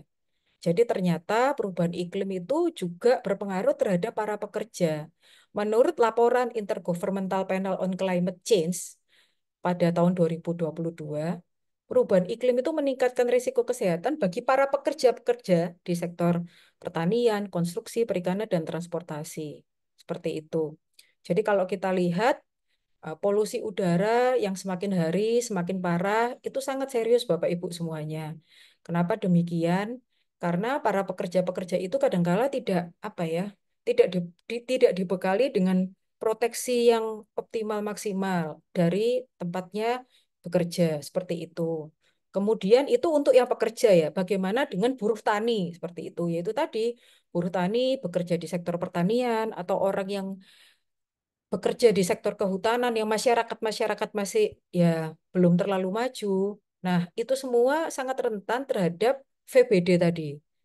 Nah, itulah sebabnya eh, WHO menyatakan bahwa perubahan iklim itu secara nyata mempercepat penyebaran berbagai penyakit menular, terutama di wilayah tropis yang lembab. Contohnya ya di Indonesia ini gitu. Selain itu, ya kan kita juga sama-sama tahu para nelayan di sektor perikanan, suhu laut berubah drastis, mempengaruhi pola migrasi ikan dan lain sebagainya. Akibatnya apa? Waduh nih, nggak punya apa, nggak dapet ini, nggak dapet gitu, dapat ikannya dikit, kecil-kecil lagi, sehingga memaksa nelayan ya mau bagaimana lagi, ikan hidup harus terus berjalan ya. Nelayan bekerja jadi lebih lama, lebih jauh ke tengah laut dengan segala konsekuensinya, kondisi cuaca yang ekstrim tambah gak karu-karuan, semakin sulit diprediksi, risiko keselamatan kerja di laut juga tambah meningkat seiring dengan frekuensi badai dan gelombang yang besar akibat perubahan iklim yang kita alami. Selanjutnya, pekerja di sektor konstruksi juga nggak kalah menantang ini ya, akibat perubahan iklimnya, badai dan lain sebagainya. Akibatnya apa? Risiko kecelakaan kerja tambah tinggi. Nah, kalau udah kecelakaan kerja, maka yang terjadi apa? Yang terjadi adalah ya dia tidak bisa bekerja dengan baik, produktivitas menurun, take home pay menurun, dan lain sebagainya. Tentunya kesehatan, kesejahteraannya juga menurun.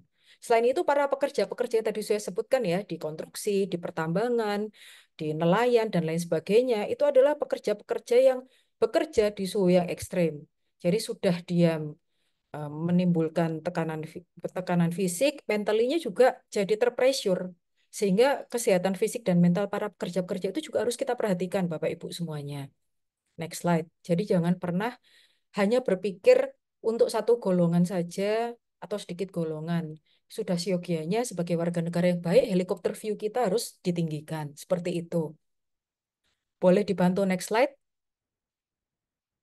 Terima kasih. Hal-hal apa saja yang dapat memperparah atau memperparah tekanan pada sistem kesehatan?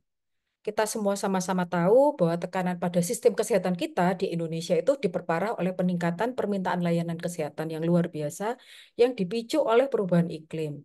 Akibatnya, fasilitas kesehatan yang sudah ada semakin kewalahan dengan lonjakan pasien, terutama yang di IGD.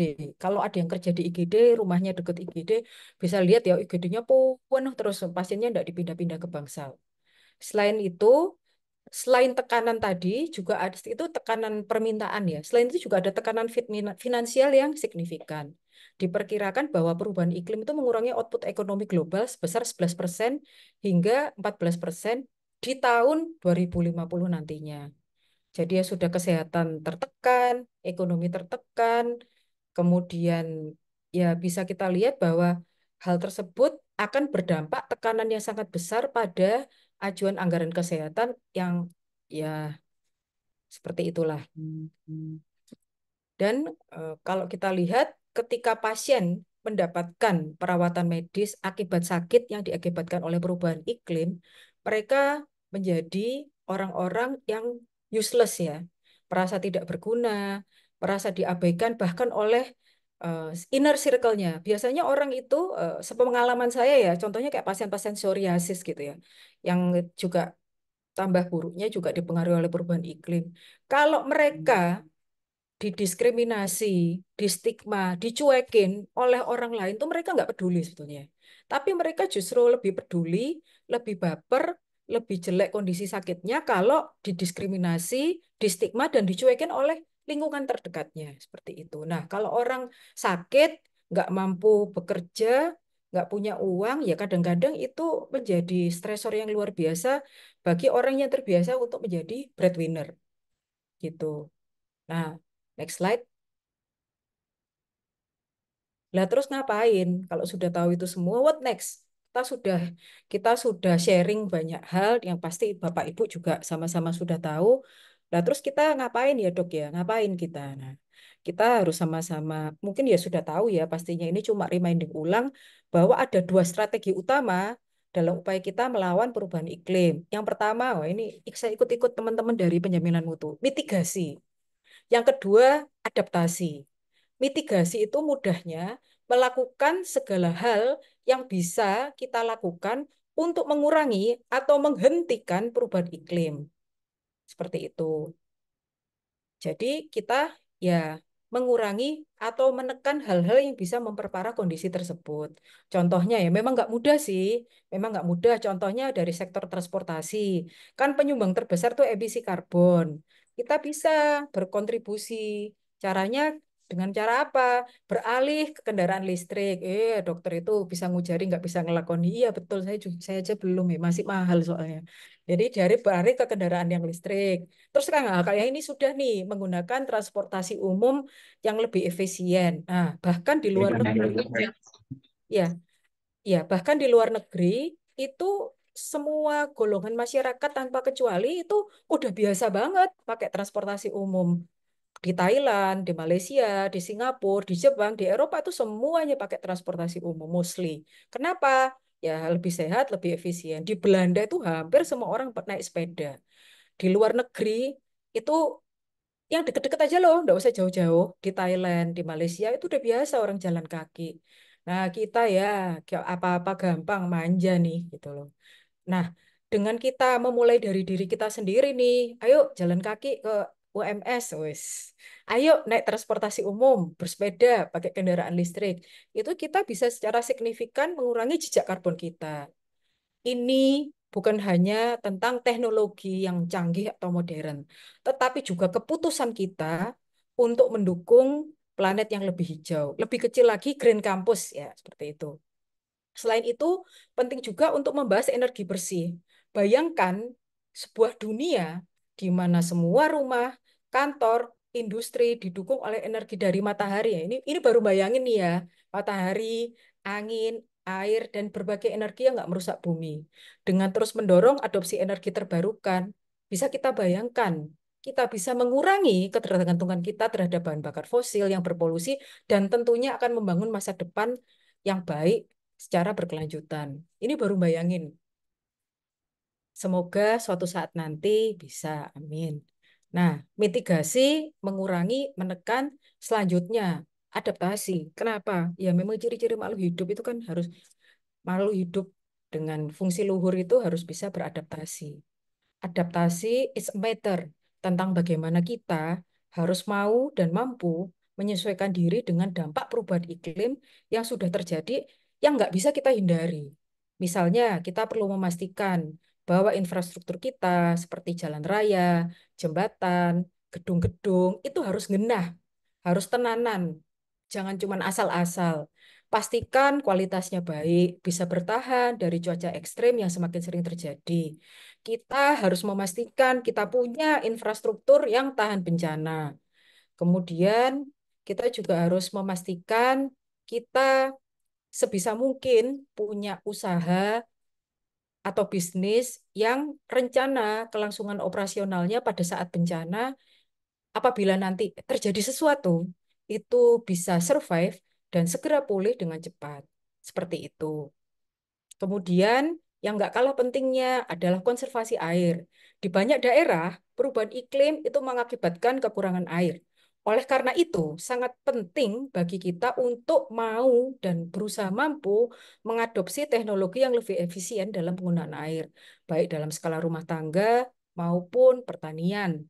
Menghemat setetes air yang kita gunakan itu cuma langkah kecil, tapi kita sama-sama tahu bahwa sesuatu yang besar itu dimulai dari langkah yang kecil. Dan itu sangat krusial dalam menghadapi perubahan iklim yang kita alami. Tak kalah pentingnya adalah keberadaan hutan kota. Even di kota besar sekalipun, seperti di Surabaya, itu hutan kotanya cantik loh.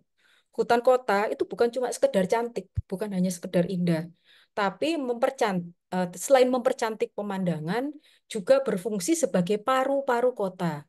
Bisa menyerap karbon dioksida, mengurangi panas perkotaan, dan memberikan ruang hijau yang vital bagi kesehatan dan kesejahteraan warganya.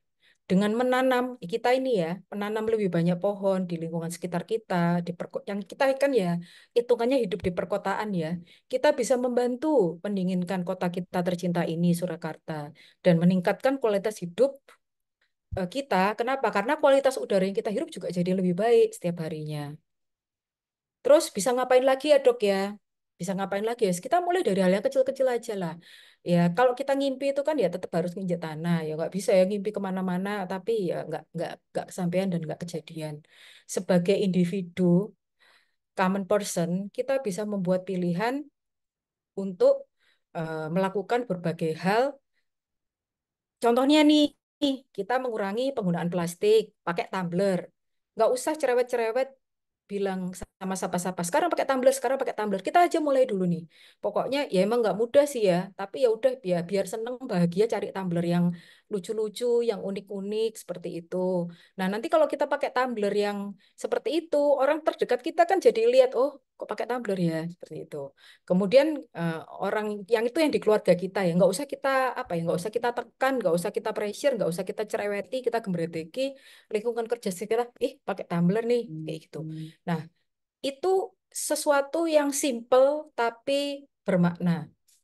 Kemudian kita juga harus ya semampunya lah gitu loh. Sebagian dari kita kan pasti ada yang suka berkebun dan lain sebagainya. Ya, itu juga kebersihan dan di lingkungan kita juga harus kita pelihara, menanam tanaman-tanaman supaya paru-paru kota Surakarta ini jadi lebih bersih. Atau setidaknya ya mendukung program itu apabila ada di RT atau RW kita setempat. Kemudian bagaimana halnya dengan tingkatan yang lebih tinggi atau kebijakan? Bagi yang memang kebetulan berada di pemerintahan, pemegang kebijakan, mungkin kita mulai berpikir membuat keputusan yang lebih strategis. Investasi dengan menggunakan infrastruktur yang tahan bencana, kemudian penerapan kebijakan energi bersih, pelestarian hutan kota, itu adalah langkah-langkah krusial yang harus diambil apabila kita adalah pemegang kebijakan di pemerintahan. Seperti yang sudah disampaikan oleh Taukabri et al. bahwa kepemimpinan yang berorientasi pada keberlanjutan itu sangat penting untuk memastikan bahwa kita nggak cuma bicara, tetapi bertindak nyata untuk mengatasi perubahan iklim di global dan tentunya di Indonesia ini. Dan yang paling penting itu kan nggak mudah. Maka kita ya harus bekerja bersama-sama, ngetim nih. Sebagai individu, ya tentu. Sebagai role model ya pasti, at least ya role model untuk lingkungan keluarganya. Kemudian kita juga harus ya, kalau kita bisa menjadi role model, insya Allah keluarga kita juga jadi terinspirasi kan. Wah ini pakai tumbler yuk kompakan kayak gitu. Akibatnya, walaupun cuman pakai tumbler, kita bisa mengurangi dampak perubahan iklim dan memastikan bahwa kita siap menghadapi tantangan yang ada di masa mendatang. Coba aja deh, mulai dari hal yang kecil-kecil yang kita mampu dan mau melakukan. Boleh dibantu selanjutnya, Mbak? Nah, ini Bapak Ibu, tabel-tabel yang menjelaskan benefit dari kalau kita mau melakukan mitigasi dan kalau kita mau beradaptasi sebagai respons strategis untuk menghadapi perubahan iklim. Itu kayak semacam rangkuman dari yang sudah saya jelaskan sebelumnya. Jadi ya, emangnya yang mitigasi sama adaptasi siapa, Dok? Ya kita. Kalau bukan kita, siapa lagi? Kalau nggak sekarang, kapan lagi? Sekali lagi terima kasih ya Mas Agung. Kemudian, boleh dibantu next slide. Organisasi Kesehatan Dunia WHO pada tahun 2021 mengatakan bahwa perubahan iklim adalah ancaman terbesar bagi kesehatan global di abad 21. Bapak Ibu sekalian, ini bukan sekedar peringatan, tetapi seruan yang mendesak bagi kita semua untuk bertindak. Kalau bukan kita, siapa lagi? Kalau bukan sekarang, kapan lagi? Perubahan iklim bukan hanya tentang peningkatan suhu atau badai yang semakin sering terjadi. Ini adalah ancaman langsung yang bisa mempengaruhi kualitas udara yang kita hirup, air yang kita minum, bahkan makanan yang kita konsumsi. Ini adalah masalah yang sangat menyentuh kehidupan nyata kita sehari-hari. Sangat mempengaruhi kesehatan kita dan tentunya masa depan anak-anak kita. Izinkan saya menutup dengan pantun. Jalan-jalan ke hutan rimba, melihat alam yang sangat asri. Asik. Mari bersama kita jaga bumi lestari untuk Cakep. generasi nanti. Iya, tujuannya biar dibilang cakep. Terima kasih. Cakep. Yang selanjutnya, yang terakhir ini. Pagi hari minum kopi. Cakep. Enak. Ya, enak memang. Ditemani kue yang manis sekali. Bersama-sama kita hadapi perubahan iklim ini. Karena kalau bersama kita pasti bisa. Agar dunia tetap indah abadi. Demikian sharing saya, Bapak Ibu semuanya. Mohon maaf kalau banyak kekurangannya. Semoga sedikit bermanfaat. Billahi taufik walhidayah. Wassalamualaikum warahmatullahi wabarakatuh. Terima kasih Mbak Tri dan Pak Isman. Waalaikumsalam warahmatullahi wabarakatuh. Baik, terima kasih Bu Dr. Flora atas penyampaiannya yang sangat luar biasa.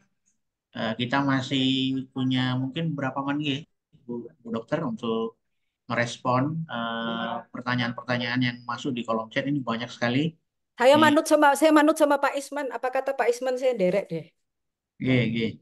Pertama kita beri kesempatan dulu ke Pak Hairul Amin, silakan Pak Hairul langsung dengan dokter untuk ininya pertanyaan atau diskusinya silakan. Singkat deh karena untuk mempersingkat waktu. Terima kasih Pak Isman. Wah, ternyata yang ngacung baru satu ya, jadi langsung ditunjuk. Terima kasih Bu Flora, Matur eh nuwun kembali. turunnya yang sangat indah ya Apa tuh? terkait perubahan iklim pengaruhnya terhadap kesehatan. Bangsa yang besar biasanya memang menghadapi tantangan yang besar. Calon bangsa yang besar biasanya menghadapi tantangan yang besar. Nah, saya ingin bertanya, em, bagaimana peluang pengembangan teknologi kesehatan dan obat-obatan ya asli Indonesia yang ternyata kasusnya kan banyak begitu ya, sehingga sebetulnya kita punya peluang untuk membuat teknologi sendiri dan farmakologi sendiri karena kita kan khas gitu ya terkait perubahan iklim. Misalnya kalau diare ya diarenya khas Indonesia misalnya ya. Atau apa tadi seperti adaptasinya misalnya kan ada peluang juga ya terkait bagaimana kita bisa hidup lebih sehat dengan teknologi dan pengobatan kita sendiri gitu Bu. Jadi tidak impor lagi gitu. Gimana Bu? Karena masalahnya ada di sini tapi kok yang ngasih solusi dari orang luar gitu. Terima kasih Pak Isman kesempatannya dan terima kasih Bu Flora atas jawabannya. Oke, silakan Bu Dokter. Iya, terima Di, kasih. Matur nuwun Pak Isman atas kesempatannya. Terima kasih juga atas pertanyaannya. Pertanyaannya sangat touch the grass ya. Bagus pertanyaan, matur nuwun Pak. Pak Khoirul Amin nggih. Ya, ya. ya, matur nuwun. Ya, Dari kita geografi Bu. Oh ya, waduh itu grogi saya. Nah, jadi yang paling penting di sini kalau ditanya peluang sangat besar loh Pak. Kita nggak usah ngelihat yang jauh-jauh ya. Yang deket-deket aja. Teman-teman di Farmasi UMS itu sudah luar biasa sekali mengembangkan pengobatan yang asli Indonesia. Dan alhamdulillah lumayan lah di FK ada tuh yang juga konsisten dan konsekuen mengembangkan pengobatan asli Indonesia dari bahan alami Indonesia ini lumayan alhamdulillah paling enggak ada dua ya Prof. EM Sutrisna, Bapak Warek dan Bu Wahyuni. Wah, terima kasih ini dan tentunya ngajak tim juga ya lumayan nih saya sering diajak-ajak juga sama Bu Wahyuni. Makasih ya Bu Wahyuni ya. Jadi nggak sendirian tapi ngajak ngajak bareng-bareng. Kemudian teman-teman FIK nih sejauh yang saya tahu juga sangat luar biasa ya teman-teman dari FIK ini mengembangkan teknologi kesehatan yang tadi katanya Pak Khoirul Amin berbasis kearifan lokal. Itu penting. Kenapa demikian? Kita harus mau dan mampu menjadi bangsa yang mandiri dan berdikari. Seperti yang sudah sering disampaikan oleh berbagai tokoh bangsa kita. Karena kalau kita terlalu tergantung dengan luar, contohnya loh, waktu kayak pandemi kemarin, kan kayak gimana? Seperti itu. Jadi memang saya setuju Pak. Kemudian ya juga beberapa teman di FK ini juga mengembangkan masih berikhtiar sih eh, inisiasi pengobatan penyakit HIV/AIDS, sexually transmitted disease dari bahan-bahan alami juga. Ya mengikuti jejak-jejak yang bagus dari teman-teman di farmasi dan juga di FIK.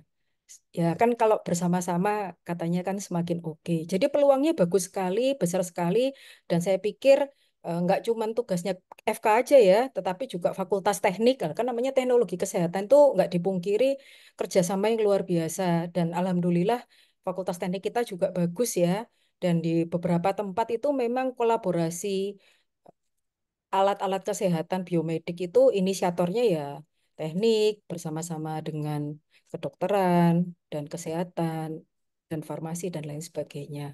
Jadi peluangnya sangat besar, peluangnya sangat bagus karena nggak usah jauh-jauh di lingkungan kita sendiri aja kolaborasinya juga sudah lumayan oke. Semoga ke depan akan lebih baik lagi. Kalau kita browsing, googling juga di Indonesia sudah banyak sekali kolaborasi-kolaborasi yang mengembangkan potensi bahan lokal serta alat kesehatan lokal produksi bangsa sendiri. Ya kalau dibandingkan sama negara yang maju ya masih jauh ya Pak. Ya kita sama-sama tahu teknologi kita mungkin ya masih nggak semaju yang di Eropa, Amerika, Australia. Tapi lumayan loh. Lebih baik kita berkembang setengah sampai 1 meter, setengah sampai 1 senti per hari daripada stuck atau alias nggak ngapa-ngapain atau bahkan mundur. Matur nuwun Pak. Terima kasih Bu. Baik, selanjutnya Bu Dokter ini ada banyak pertanyaan. Mungkin saya singkat-singkat, G. Saya Yang manut pertama, aja, dipilihin aja. yang pertama terkait dengan mungkin bisa kita rangkum, G. Terkait dengan risiko kesehatan apa yang paling besar dan paling dominan terkait dengan perubahan iklim ini. Saya langsung jawab boleh? Iya, G, silakan, Iya, Dokter. terima kasih Pak. Jadi risiko kesehatan terbesar itu tadi yang saya sebut di awal ya. Jadi dari udara ya. Jadi penyakit-penyakit yang diakibatkan oleh polutan. Itu risiko kesehatan terbesarnya eh, luar biasa, bisa memperparah orang-orang yang dasarnya sudah punya sakit kronis, orang-orang yang memang usianya tua, dan orang-orang yang masuk golongan rentan seperti ibu hamil dan juga anak-anak. Nah, polusi udara itu luar biasa efeknya kemana-mana mengenai berbagai organ tubuh dan lain sebagainya. Yang kedua, sebetulnya sama besarnya sih Pak, ya air. Karena kita krisis air bersih ya di sini. Air bersih dengan segala konsekuensinya. Penyakit, gangguan saluran cerna, bahkan organ-organ lain juga terkena, sampai ke saraf dan lain sebagainya. Jadi ya kemana-mana. Jadi udara, air, kemudian juga vektor bone disease ya tadi ya karena perubahan iklim, vektornya jadi tambah betah, tambah kerasan, tambah berkembang, tambah nggak karu-karuan, dan lain sebagainya. Kemudian ya yang paling penting itu adalah kalau kita sudah tahu resikonya, satu, kita memitigasi resiko tersebut, tiru-tiru penjaminan mutu. Terus yang kedua ya kita juga berusaha beradaptasi. Pasti tidak mudah, tetapi kalau kita mulai dari hal yang kecil dan sederhana secara konsisten, itu insya Allah akan berkembang menjadi suatu yang besar di kemudian harinya. Yang paling penting itu orang tertarik, concern, dan pay attention tuh sudah syukur Alhamdulillah sih Pak Isman. Iya, Seperti iya. itu. Kalau ini Bu Dokter, ada nggak data menurut sisi medis atau imunologi tentang kontribusi polutan di kota industri berkontribusi pada autisme, penyakit atau peningkatan penyakit degeneratif pada anak-anak? Ini pertanyaan dari Hah? Pak Muhammad Lutfi ya. Ya, Ya, terima iya. kasih pertanyaannya. Jadi memang berbagai penelitian itu mengatakan walaupun itu masih pro kontra dan tidak diketahui dengan pasti, karena kan polutan-polutan itu dan baik yang di air maupun yang di udara dan lain sebagainya, kemudian juga makanan-makanan yang kualitasnya tidak baik, itu ternyata menyebabkan terjadinya berbagai hal, gangguan di fisik, kemudian hal tersebut apa ya itu tadi kan sampai ke gangguan saraf dan lain sebagainya. Tetapi tidak saja itu. Lah orang kalau udah sakitnya berat, sering terus-menerus bolak-balik sakit gak barbar, itu kan tentunya juga jadi stres ya. Juga jadi gini loh. Itu kayak orang dapat apa ya Pak Isman ya? Kayak orang dapat jackpot nggak karu-karuan itu. Sudah jatuh tertimpa tangga. Dia capek, dia lelah, dasarnya juga udah rentan. Misalnya ini orang hamil nih ya Pak ya, saya contohnya kayak autis ya, ini contohnya. Seseorang yang lagi hamil, padahal dia mengidap penyakit kronis. Defaultnya, dia tuh pengidap penyakit kronis nih. Terus kedua, dia lagi hamil. Jadi golongan super rentan, ibaratnya kan kayak gitu. Terus dia mendapat sakit fisik akibat polusi udara, air, kemudian juga faktor body disease dan lain sebagainya. Orang lagi hamil loh ya, daya tahan tubuhnya lagi kayak gitu, kena sakit kayak gitu, kan tambah ngedrop daya tahan tubuhnya. Nah, karena daya tahan tubuh ngedrop, akibatnya performanya kan juga nggak oke. Kalau dia lagi kerja, lagi belajar, dan lain sebagainya, itu akan eh, kayaknya bisa jadi loh Pak, ibu hamil itu baik-baik aja dari luar, tapi mentally tidak. Dan itu berbagai penelitian menyatakan aksis psikoneuroimunologi itulah yang menyebabkan terjadinya autisme. Gitu loh. Jadi autisme itu sebetulnya eh, bukanlah sesuatu yang pasti diturunkan atau sesuatu yang pasti membakat. Yang harus kita ketahui apa sih yang menyebabkan bisa tercetus ya contohnya kayak gitu. Makanya tadi bolak-balik saya sebutkan golongan rentan, golongan rentan, golongan rentan. Golongan rentan itu nggak bisa loh kita bilang, kamu harus kuat lah ya opo sih. Orang dasarnya emang dia rentan kok. Ayo kuat, kuat nggak bisa. Nyuruh kuat itu juga harus pakai solusi. Ya opo cara nih gitu loh. Dia sendiri loh sudah hamil, kena sakit kronis, kemudian kena penyakit fisik, terus lingkungannya juga ya kayak gitu. Ya akibatnya ya gangguan yang mengenai akses psikoneuroimunologi itu menyebabkan gangguan pada ibu hamil yang lagi mengandung sehingga ya anaknya lahir ya terjadi gangguan autisme dengan segala spektrumnya. Jadi autisme itu kan luas ya Pak spektrumnya, nggak cuma satu spektrum aja. ya dengan kadang-kadang ya nggak cuma autisme aja gitu loh. Ada orang yang autisme berfungsi tinggi seperti Asperger syndrome. Ada juga autisme disertai juga gangguan keterbelakangan mental, disertai dengan gangguan epilepsi seperti itu. Jadi itu kalau nggak salah namanya seperti eh, incubators refrigerator of pregnancy mother seperti itu.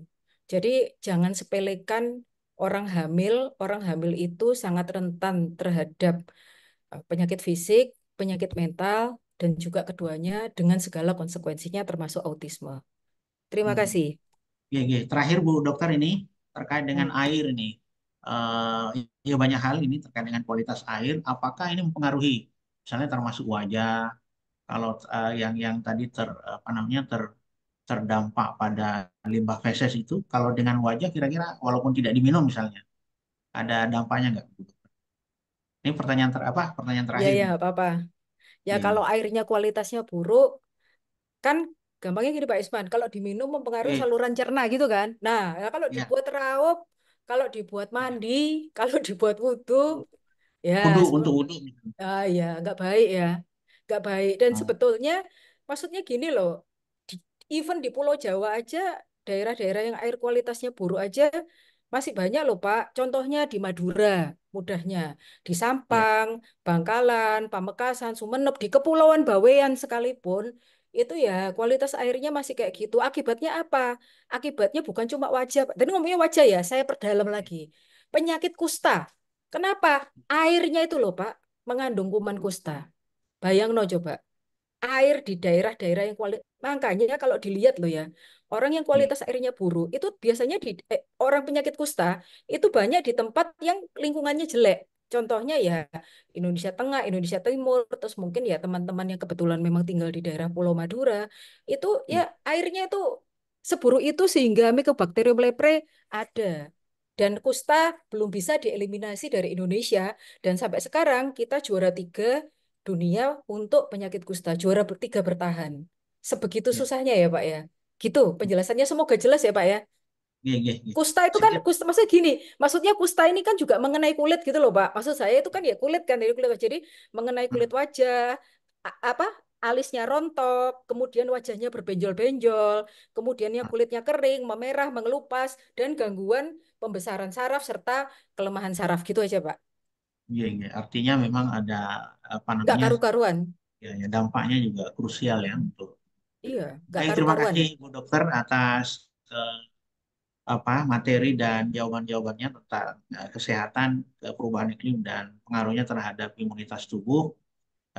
Kami kembalikan ke Mbak Tri. Terima kasih Bu Dokter. Terima kasih kembali Pak Isman, Mbak Tri tadi sudah dibantu. Terima kasih banyak. Terima kasih Pak Agung sudah ide topik yang luar biasa bikin saya harus belajar lagi. Silakan Mbak Tri. Terima kasih Bu Dr. Flora dan Pak Dr. Isman atas materi dan pendapat yang telah disampaikan. Kemudian Bapak Ibu sekalian, demikianlah kajian Alisam dan Kaum Muhammadiyah series ke-45. Semoga dari kegiatan ini bisa memberikan manfaat dan keberkahan bagi kita semua dan menjadikan kita manusia yang lebih bertakwa kepada Allah Subhanahu wa taala. Kami ingatkan kembali kepada Bapak Ibu jamaah kajian webinar series untuk mengisi presensi yang sudah kami share di kolom chat. Baiklah, mari kita tutup kajian pada pagi siang kali ini dengan bacaan hamdalah. Alhamdulillahirrahmanirrahim. Nasrul minallah wa fatun qarib wa basyiril mu'minin. Wassalamualaikum warahmatullahi wabarakatuh. Waalaikumsalam warahmatullahi Waalaikumsalam wabarakatuh. warahmatullahi Matur nuwun Mbak wabarakatuh. Tri. Sampai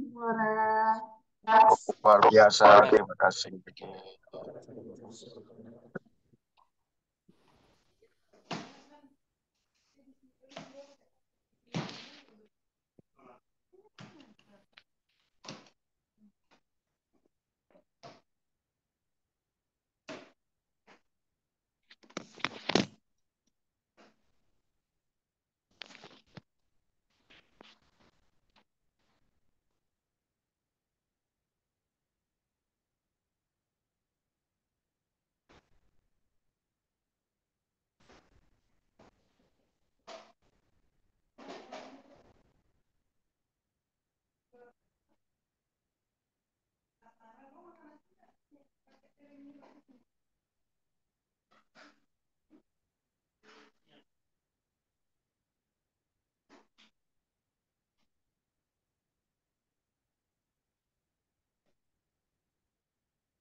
Ini mendut.